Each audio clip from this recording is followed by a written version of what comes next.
27 weeks pregnant. My belly was heavy, but my heart was light.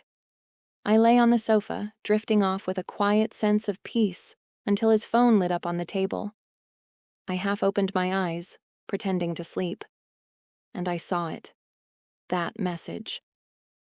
I'm assuming since there hasn't been an angry pregnant lady on my doorstep, you haven't told her yet? My hand trembled.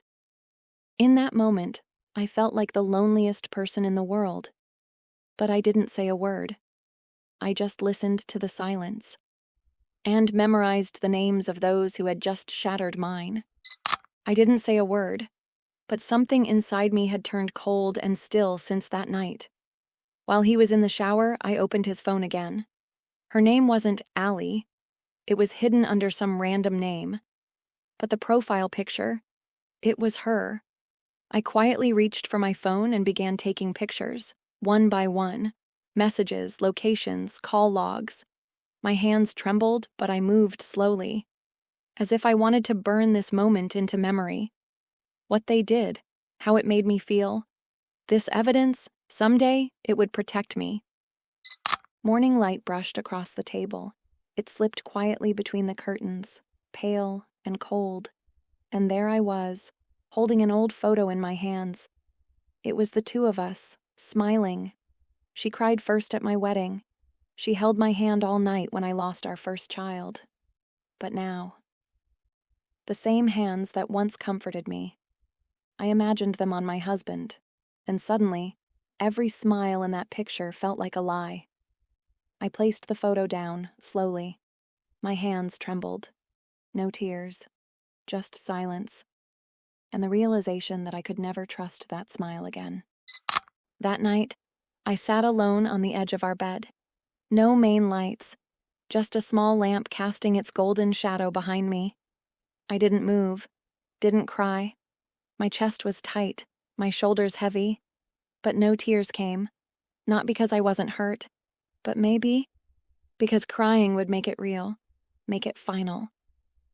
So I sat still, breathing quietly, swallowing a rage that had nowhere to go. I stood in the hallway, staring at the calendar. It was empty, so I decided to give it meaning. I picked up a red pen, and I circled the date, slowly, deliberately. It meant nothing to anyone else. But to me, it was the day I would stop pretending, the day I would face them both. No more silence, no more waiting. It was time to hear the truth, from their own mouths.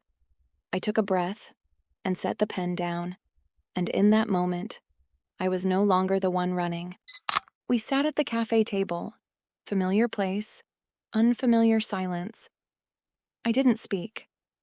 The silence settled heavy, thick enough to feel. His finger tapped lightly on his coffee cup. A familiar habit, but today it echoed his anxiety. She clenched a napkin slowly beneath the table. Hands that spoke the truth her voice wouldn't. I did nothing, just sat quietly, letting the silence stretch, letting it hurt them. Today, silence was my weapon. Today, they would break first. He was still trying to deny it. His voice was small, shaken, but his hands said everything. You're misunderstanding. It's not what you think. Across from him, she said nothing at all. Her phone lying face down on the table spoke louder than any words could. She gripped it tightly, her knuckles turning white. I stayed quiet.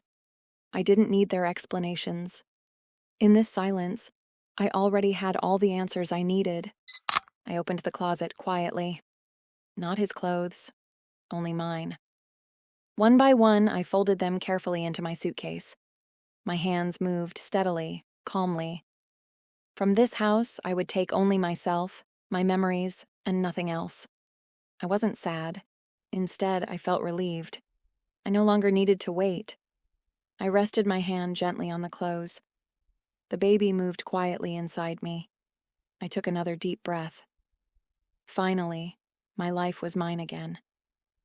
I placed the letter on the small table by the front door. Just one sentence written on it. From now on, I choose to protect myself. No anger, no drama, just a decision I no longer needed to delay. I rested my hand on the paper one last time, took a breath. Then I picked up my suitcase and walked away, without a word, without looking back. The sunlight poured in through the small window. I sat quietly, sipping warm coffee. On the table, a folded ultrasound photo and today's to-do list.